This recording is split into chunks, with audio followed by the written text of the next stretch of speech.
According to experts from Strategic Initiative for Women in the Horn of Africa, SIHA, the physical and sexual harassment cases are on the increase among the women cross-border trade. This, according to SIHA, is largely perpetrated by security and custom officials. So what we wanted to do is look into what are the kinds of risks and vulnerabilities that they are faced with. And a lot of the challenges were majorly around sexual harassment and violence against them.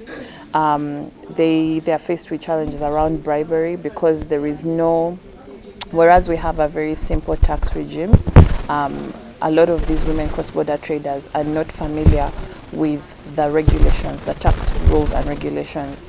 And so they have to find other ways, clandestine ways, of trying to get their goods and products across the borders.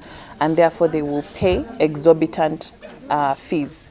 Ugandan women who involved in cross-border trade in northern Uganda say the sexual harassment at the border points has made them abandon crossing to other countries for business, as this is traumatizing and dehumanizing. The nation, the beautiful nation Uganda, as you see me in front of you, I'm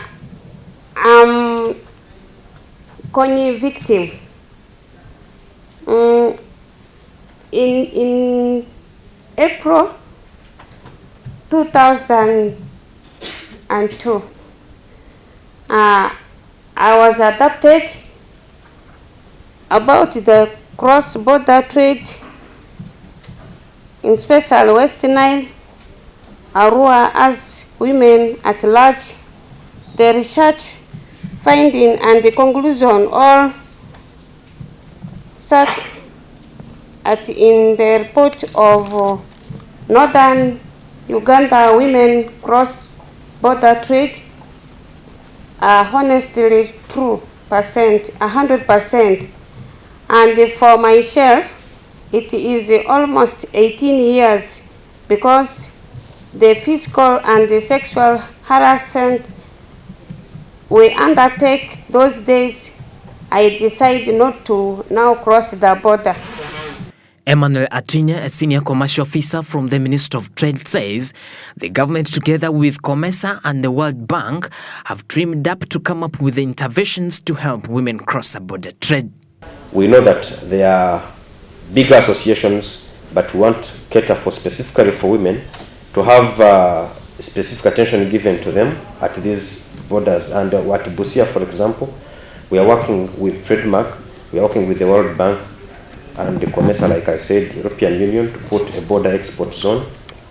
We are in the processes of having the master plan has been completed.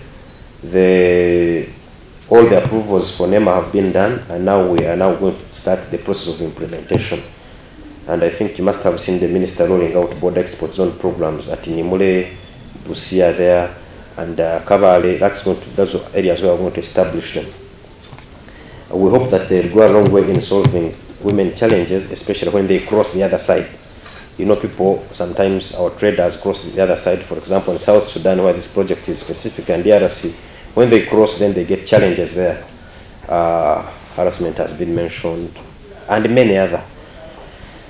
In June 2020, a report by SIHA also highlighted other issues like border officials and the police often seeking bribes from traders, and sometimes this forces women to stop formal cross-border trade and resort to informal arrangements.